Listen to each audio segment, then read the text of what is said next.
नमस्कार, मैं अनीता सिंह स्वागत करती हूँ आपका हमारे इस खास प्रोग्राम में जिसका नाम है गुड लक टिप्स। दोस्तों, अगर कभी भी डर लगता है तो भगवान याद आते हैं और हम जपते हैं भूत पिशाच निकट नहीं आवे, महावीर जब नाम सुनावे। जी हाँ दोस्तों, मारुति पवन पुत्र हनुमान, ये नाम ही मन को अपार शांति देने वाले हैं। और आज हम आपके लिए लाए हैं बजरंग बली के अचूक बाण, बजरंग बाण को हमारे इस खास प्रोग्राम में जिसका नाम है good luck tips.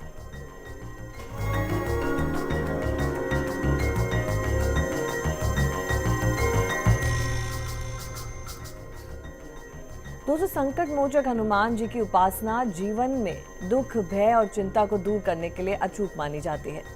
Shri Hanuman साधना की इस कड़ी में बजरंग बाण का जाप और पाठ का शनिवार और मंगलवार के दिन करने का अलग ही महत्व है।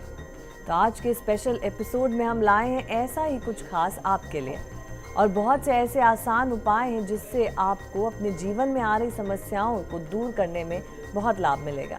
और इन सभी के बारे में विस्तार से बात करने के लिए हमारे साथ मौजूद है जाने माने ज्योतिष आचार्य पंडित मुकेश शास्त्री जी। जय हनुमान।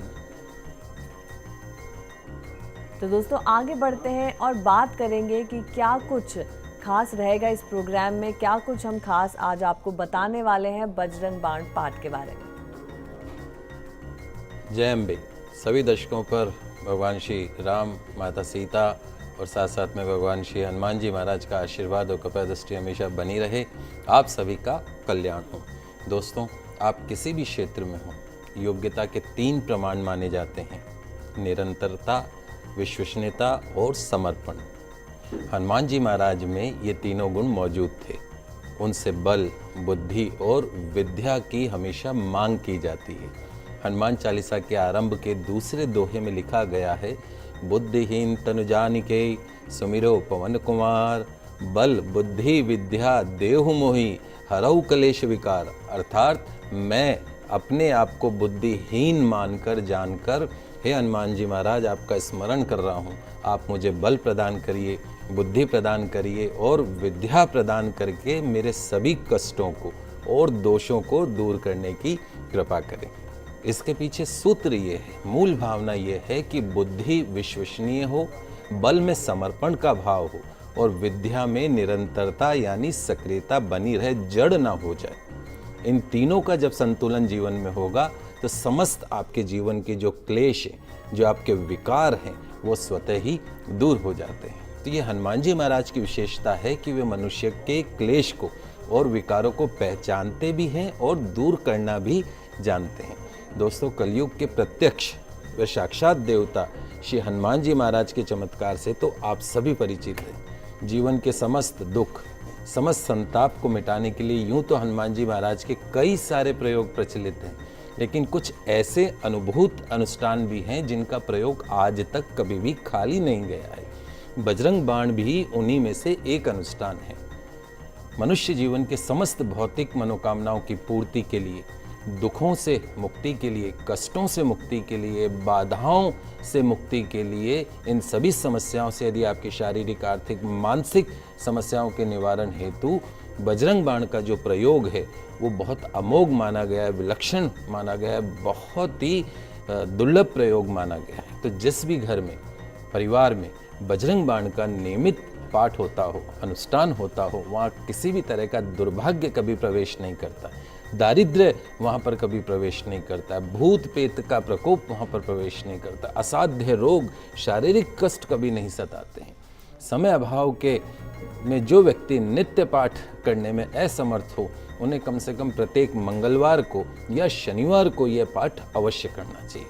बजरंग बाण का नियमित संपूर्ण पाठ किसी भी जातक के जीवन में व्याप्त संपूर्ण कष्ट, घोर संताप को हरने में सक्षम है। तो जो लोग समय अभाव के कारण संपूर्ण पाठ न कर सके, उनके लिए बजरंग बाण का सूक्ष्म, अमोघ, विलक्षण व महाकल्याणकारी प्रयोग आज मैं आपको बता रहा हूं। तो किसी भी अभीष्ट कार्य की सिद्धि हेतु, जो भी आपकी मनोकामना है, यदि आप किसी गंभीर संकट में पड़े हुए हो, आपके जीवन के सामने जीवन और मरण का प्रश्न बना हुआ हो, कोर्ट कचहरी में आप गंभीर संकट में पड़े हुए हो, शारीरिक रूप से आप अक्षम हो, किसी गंभीर बीमारी से आप ग्रसित हो, लाख प्रयास के बाद में भी आपका भाग्य आपका साथ नहीं दे रहा हो, आपको लगता हो कि आपका दुर्भाग्य आपका पीछा नहीं छोड़ रहा हो, आपको लगता हो कि माँ लक्ष्मी जो है वो आपसे रूठी हुई हो, तो इन सभी समस्याओं के समाधान के लिए आपको शुक्ल पक्ष के प्रथम मंगलवार से बजरंग बाण का अनुष्ठान प्रारंभ करके 40 दिन तक आपको इस अनुष्ठान को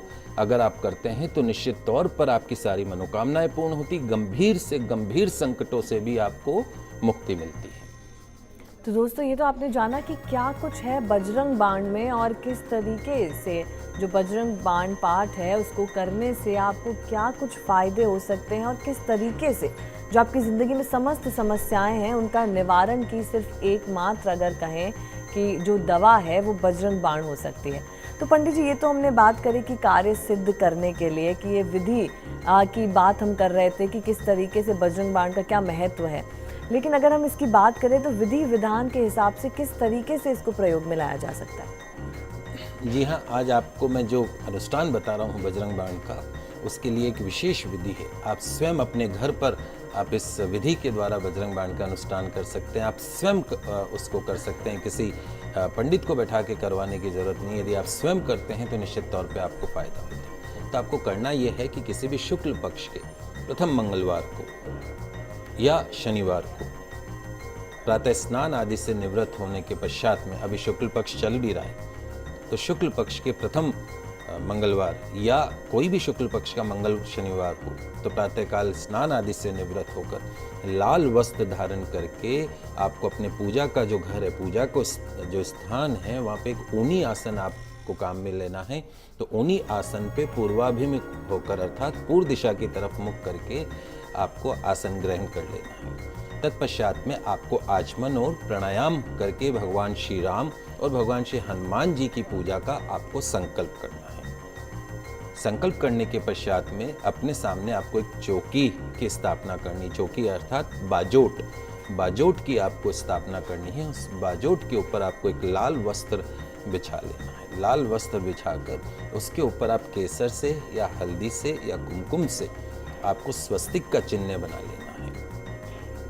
स्वस्तिक का चिन्ह बनाने के पश्चात में आपको वहाँ पे एक चावल की हल्दी से रंगे हुए, हरिद्रा से रंगे हुए चावल की ढेरी को आप स्थापित कर दीजिए और उस जो आपने चावल की ढेरी के ऊपर जो आपने रखी है वहाँ पे आपको सबसे पहले हनुमान जी महाराज, श्री सीताराम जी दरबार का एक मनमोहक चित्र या मूर्ति आपको वहाँ पर लाल वस्त्र पर अपने समक्ष स्थापित कर देनी है।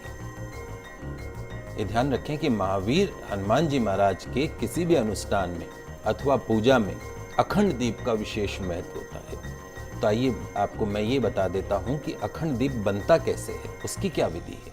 तो इसके लिए क्या करना है आपको, आप लिख लीजिए। बहुत ही चूक मैं आज आपको चीज़ बता रहा हूँ। इस जो अखंड दीप का इसका विशेष महत्व, कोई भी आप हनुमान जी महाराज का अनुष्ठान करें, चाहे हनुमान चालीसा का पाठ करें, लेकिन इस दीप का विशेष महत्व है। तो इसके लिए क्या करना है, आपको 5 प्रकार के अनाज लेने हैं। कौन कौन से अनाज लेने हैं? गेहूं, चावल, हरे मूंग, काले उड़द और काले तिल। एक एक मुट्ठी में जितने ये अनाज आए, इस अनाज को लेके और अनुष्ठान से पूर्व, यानी जैसे आप मंगलवार को कर रहे हैं तो सोमवार की रात्रि को, शनिवार को कर रहे हैं तो शुक्रवार की रात्रि को एक एक मुट्ठी प्रमाण में लेकर आप उसको पानी में भिगो दीजिए और उस पानी में थोड़ा सा शुद्ध गंगा जल भी आप उसमें डाल दीजिए। अगले दिन आपको क्या करना है, अनुष्ठान वाले दिन इन अनाजों को ग्राइंडर में, मिक्सी में आप इसको पीस सकते हैं। जब आप उसको पीस लेंगे तो उस एक पेस्ट बन जाएगा। बहुत ज़्यादा अगर वो गीला पेस्ट हो तो उस पेस्ट में थोड़ा सूखा आटा मिला के उसका आपको एक बड़ा दीपक बना लेना है। उस पेस्ट का जैसा भी दीपक बने, जरूरी नहीं है कि पूरी शेप आए, थोड़ा आड़ा तिरछा भी वो बन सकता है, लेकिन आप उसका दीपक बना लीजिए। लगभग इतना बड़ा वो दीपक बनेगा। उस दीपक को एक प्लेट में रख लीजिए। अब उसमें जो बत्ती काम में लेनी है, उसके लिए आपको क्या करना है कि जो हम कलावा बांधते हैं, लच्छा मोली जिसको बोलते हैं, हाथ में लाल धागा जो बांधते हैं, उसका आपको प्रयोग करना है।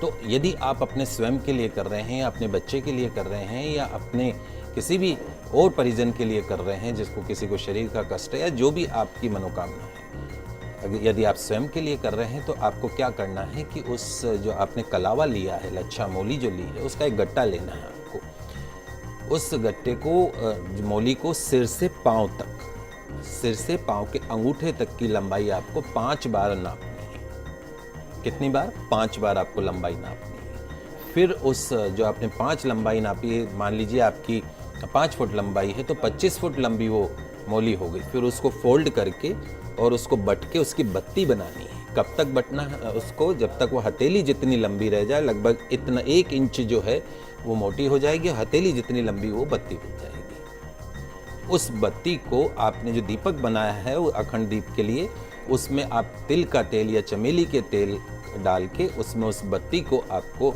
रखना है और उसके अंदर आपको उस दीपक को प्रज्वलित कर देना है। इस प्रयोग में, इस अखंड दीप में जो हम आपकी जो 5 लंबाई जो नाप रहे हैं, इस 5 लंबाई में आपका जितना दुर्भाग्य है, जितनी रोक है, जितनी रुकावट है, जितना आपके ग्रहों का दोष है, जितना आपका दुर्भाग्य है, वो सब उस 5 लंबाई में आ गया। जैसे जैसे वो बत्ती जलती जाती है वैसे वैसे आपका दुर्भाग्य खत्म होता जाता है, रोक खत्म हो जाती है, रुकावट खत्म हो जाती है, ग्रहों का दोष खत्म हो जाता है। 5 अनाज जो हम ले रहे हैं उसके अंदर राहु केतु और शनि की शांति के लिए काले तिल और काले उड़द ले रहे हैं। सूर्य की शांति के लिए हम गेहूं ले रहे हैं। बुध की शांति के लिए हम हरे मूंग ले रहे हैं। तो कुल मिला के ये 9 ग्रह का दीपक है। तो 9 ग्रह के दीपक में जब आपकी 5 लंबाई वाली जो बत्ती जलती है तो वह आपके तमाम कष्टों को, आपके तमाम दुखों को खत्म करती है। वेंटिलेटर वाला उपाय हम इसको बोलते हैं। जब भी कोई वेंटिलेटर मतलब जब भी कोई मशीन पे इंसान आ जाता है, डॉक्टर कहता है कि अब कोई बचने की संभावना नहीं है, तब हम इस उपाय को करते हैं। जैसे जैसे वो बत्ती जलती जाती है वैसे वैसे उस इंसान में स्वतः ही सांसें वापस आने लग जाती हैं। तो इस प्रकार आपको अखंड दीप बनाना है और अखंड दीप बना के आपने जो चौकी बाजोट जो आपने रखी है वहां पर उस दीपक को प्रज्वलित कर देना है। अब आपको क्या करना है कि भगवान राम जी और हनुमान जी महाराज की विधि विधान पूर्वक आपको पूजा करनी है, पंचोपचार पूजा करनी है। धूप दीप नैवेद्य उनको अर्पण करने, पान सुपारी फल दक्षिणा इत्यादि आपको अर्पण करने हैं। अब आपको शुद्ध उच्चारण के साथ में हृदय में हनुमान जी व सीताराम जी की दिव्य छवि का ध्यान करके बजरंग बाण का संपूर्ण पाठ आरंभ करना है। यदि संपूर्ण पाठ संभव ना हो तो बजरंग बाण का एक चमत्कारी दोहा भी आज मैं आपको बता रहा हूं। आप लिख लीजिए इस दोहे को, बहुत ही चमत्कारिक और दुर्लभ दोहा है। इसका प्रयोग कभी भी खाली नहीं जाता है। दोहा इस प्रकार है, चरण शरण कर जोरी मनावो, यही अवसर अब के ही घोरावो, उठ उठ चलो तो हे राम दुहाई, पाए परो कर जोरी मनाई। आपको इस दोहे का जाप पुनः एक बार मैं आपको इस दोहे को बता देता हूं। चरण शरण कर जोरी मनाओ, यही अवसर अब के ही गोहराओ, उठ उठ चलू तो हे राम दुहाई, पाए परो कर जोरी मनाई। आपको इस दोहे का जाप कम से कम 108 बार अवश्य करना चाहिए। यह ध्यान रखें कि इस प्रयोग को, इस अनुष्ठान को कम से कम 40 दिन तक आपको करना है। निश्चित तौर पर आपकी जितनी भी परेशानियां हैं, न केवल आपको उनसे मुक्ति मिलेगी बल्कि आपका मनवांछित कार्य भी निर्विघ्न रूप से पूरा हो जाएगा। तो इस प्रकार आपको रोज इस बजरंग बाण का पाठ करना है। बजरंग बाण के पाठ के पश्चात में आपको भगवान हनुमान जी की, भगवान राम जी की आपको आरती करनी है। आरती के बाद में पुष्पांजलि करनी है। पुष्पांजलि के बाद में आपको क्षमा प्रार्थना करनी है कि जो मेरे इस अनुष्ठान में, मेरी आज की पूजा में यदि मुझसे कोई गलती हो गई हो, भूल हो गई हो तो मुझे माफ कीजिएगा, अपना आशीर्वाद प्रदान करिए और मेरे तमाम संकटों को, मेरे तमाम कष्टों को आप दूर करिए। इसी प्रार्थना के साथ में आपको क्षमा प्रार्थना करनी है। तो दोस्तों, ये तो आपने जाना बहुत ही दुर्लभ और चमत्कारिक उपाय है बजरंग बाण का पाठ, और साथ ही किस तरीके से आपको अनुष्ठान करना है और किस विधि विधान के साथ ये पूजा आपको पूरे 40 दिन तक करनी है। और फिर जो भी आपकी समस्याएं हैं, शारीरिक, आर्थिक, मानसिक, सभी पर आप देखिएगा किस तरीके से अंकुश लगेगा और साथ ही आप किस तरीके से सफल होंगे अपनी ज़िंदगी में। तो पंडित जी, ये तो थी विधि और विधान की सब बातें। हम आगे जानेंगे कि क्या कुछ सावधानियां हमें बरतनी है, लेकिन वक्त एक छोटे से ब्रेक का। जल्द हाजिर होंगे सभी सावधानियों के साथ इस ब्रेक के बाद।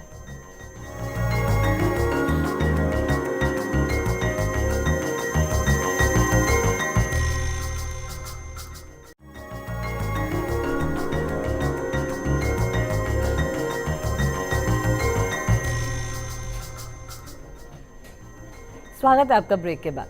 दोस्तों, ब्रेक पर जाने से पहले हमने आपको बताया था कि किस तरीके से बजरंग बाण का पाठ आप करें, क्या कुछ विधि आपको उसके लिए अपनानी चाहिए। लेकिन आगे बढ़ेंगे और पंडित जी से जानना चाहेंगे कि क्या कुछ सावधानी इस बजरंग बाण पाठ को करने के दौरान हमें किस तरीके की सावधानियां बरतनी चाहिए, और साथ ही कि क्या कुछ इसके लिए हमें रोज़ाना बजरंग बाण पाठ करना चाहिए या नहीं करना चाहिए। पंडित जी, आपसे जानना चाहेंगे कि जैसे हम हनुमान चालीसा हम रोज़ाना करते हैं, तो क्या बजरंग बाण पाठ भी उसी तरीके से हमें रोज़ाना करना चाहिए, या कोई बहुत ही गंभीर समस्या हो तभी इस अनुष्ठान को हमें प्रयोग में लाना चाहिए? जी, देखिए, एक विशेष बात जो मैं आपको बताना चाहता हूँ वो ये है कि हनुमान चालीसा का पाठ आप नियमित रूप से कर सकते हैं, लेकिन बजरंग बाण का जो अनुष्ठान है, बजरंग बाण का पाठ आपको तभी करना चाहिए जब आप किसी गंभीर संकट में पड़े हो, आपके सामने जीवन मरण का प्रश्न बना हुआ हो, आप किसी असाध्य बीमारी से पीड़ित हों और मृत्यु के द्वार पर आप खड़े हों, कोर्ट कचहरी में आप बहुत परेशान हो रहे हो।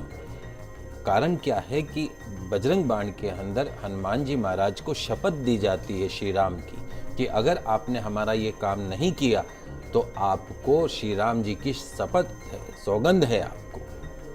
तो कभी भगवान को सौगंध नहीं देनी चाहिए, और अगर श्री राम जी की हम उनको सौगंध दे देते हैं तो हनुमान जी महाराज के लिए बड़ी विकट परिस्थिति हो जाती है। वो राम दरबार की सेवा में हैं और आप बजरंग बाण कर रहे हैं, उनको सौगंध दे रहे हैं, तो वो राम जी की सेवा करें या आप राम जी की सौगंध को मान के आपके काम को करें। तो बजरंग बाण का जो अनुष्ठान है वो अनुष्ठान हमेशा तभी करना चाहिए जब आप किसी बड़ी समस्या में पड़ गए हों, तभी आपको इस अनुष्ठान का करना चाहिए। और इसके लिए एक विशेष समय भी होता है। वो समय क्या होता है? सुबह 8 से 11 या रात को 8 से 11। ये वो समय होता है जब भगवान हनुमान जी महाराज राम जी की सेवा से फ्री होते हैं, निवृत्त होते हैं। इस समय यदि आप अनुष्ठान करते हैं तो हनुमान जी महाराज तुरंत आपकी समस्या के ऊपर ध्यान देते हैं। साथ साथ में इस अनुष्ठान को करने के लिए कौन कौन सी सावधानी रखनी चाहिए वो भी मैं आपको बता देता हूँ। तो ध्यान रहे कि अनुष्ठान के लिए आपको एक शुद्ध तथा शांत वातावरण चाहिए होता है, जहाँ कोई आपको टोके नहीं। आपकी जो साधना है वो निर्बाध्य अखंड रूप से वो पूरी हो जाए। यदि घर में यह संभव और सुलभ ना हो तो कहीं एकांत स्थान पे या आसपास में कहीं हनुमान जी का मंदिर हो, जहाँ एकांत स्थान हो, वहाँ पे इस अनुष्ठान को आपको करना चाहिए। दूसरी जो महत्वपूर्ण सावधानी है कि साधना काल में जो आप 40 दिन की जो आप साधना कर रहे हैं, उस साधना काल में आपको कठोर ब्रह्मचर्य का पालन करना है।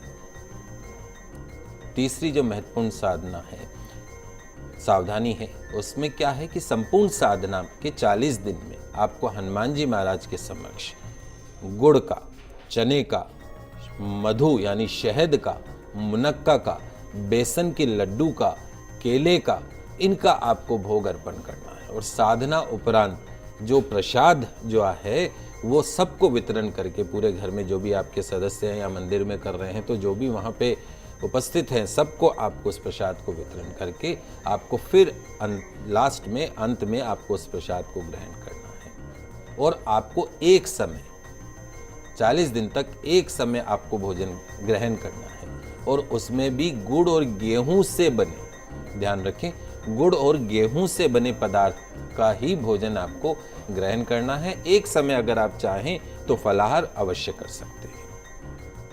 इस प्रकार यदि आप इन सभी सावधानियों का ध्यान में रखते हुए हनुमान जी महाराज का अनुष्ठान करते हैं, बजरंग बाण का अनुष्ठान करते हैं, तो निश्चित तौर पर आपकी सभी मनोकामनाएं पूर्ण होती हैं। हनुमान जी महाराज प्रसन्न होकर आपके दुर्भाग्य को दूर करते हैं, आपके कष्टों को दूर करते हैं, आपके संकटों को दूर करते हैं।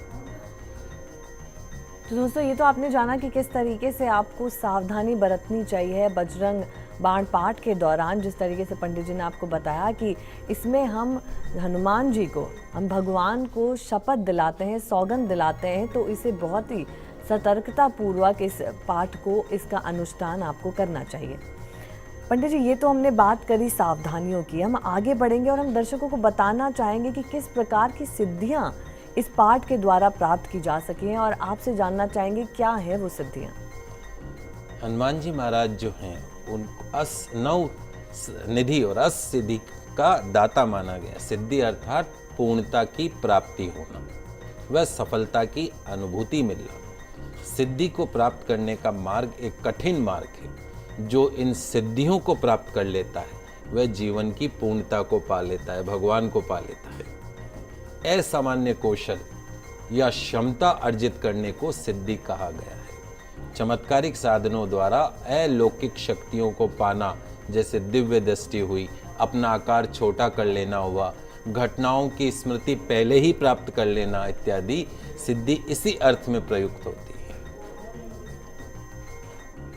माँ सीता ने जब हनुमान जी महाराज लंका में गए तो माँ सीता ने प्रसन्न होकर ये उनको अष्ट सिद्धियां प्रदान करी थी और साथ साथ में ये भी आशीर्वाद दिया था हनुमान जी महाराज को कि समय पड़ने पर मनुष्य जगत को आप अपने आशीर्वाद के स्वरूप इन सिद्धियों को प्रदान कर सकते हैं। तो ये जो सिद्धियां हैं माँ सीता द्वारा हनुमान जी महाराज को आशीर्वाद स्वरूप दी गई।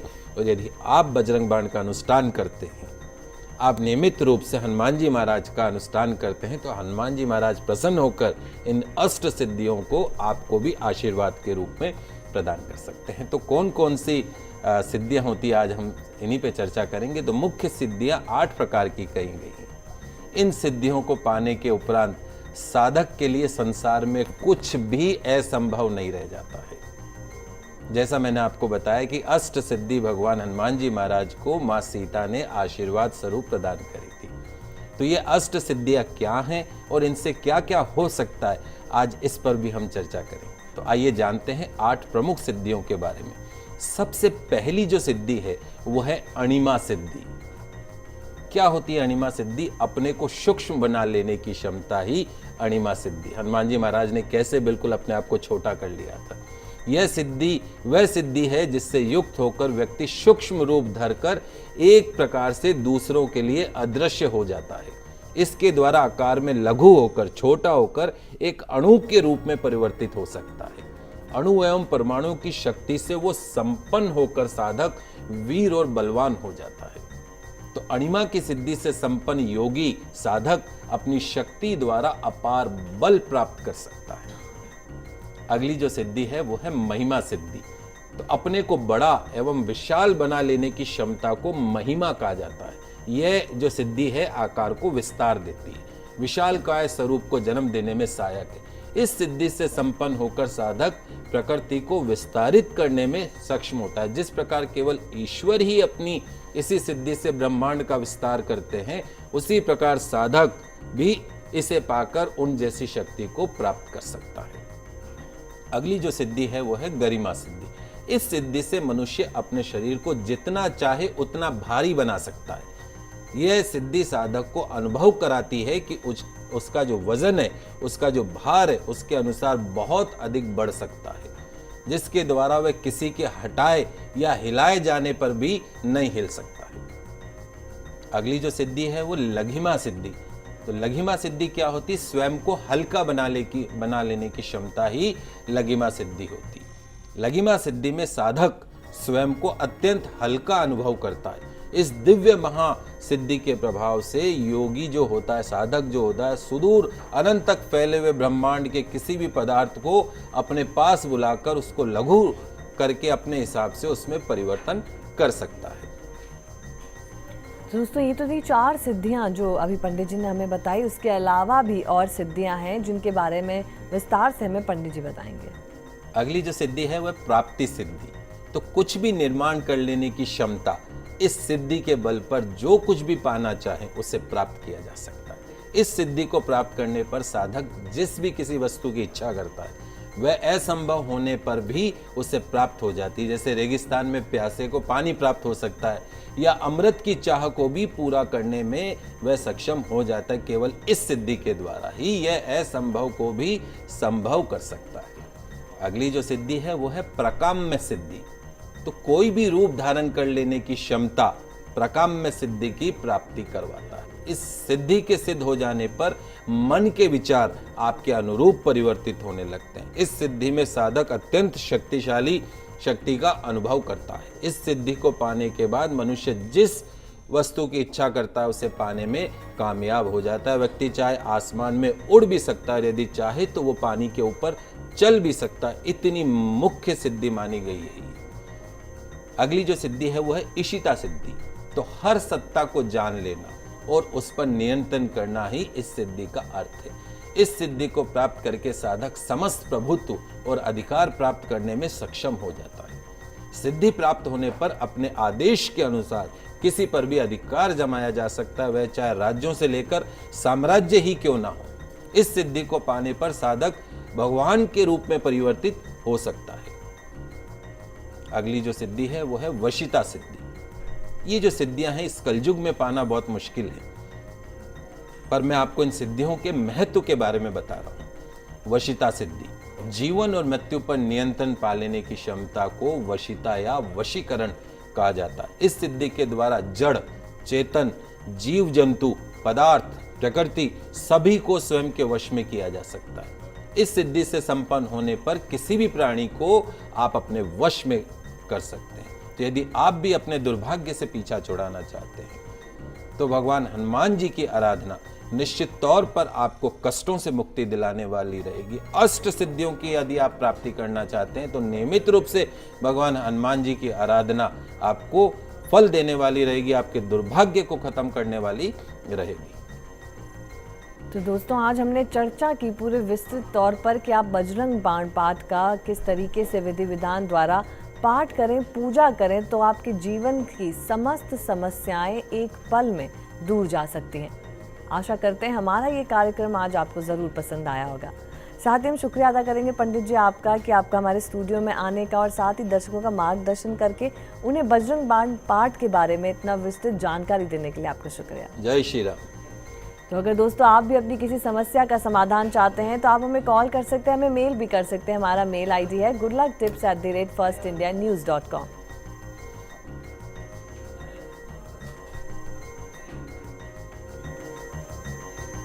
तो दोस्तों, सोमवार को फिर आपसे होगी मुलाकात। तब तक के लिए दीजिए हमें इजाजत। खुश रहिए और रखिए अपना ख्याल। नमस्कार।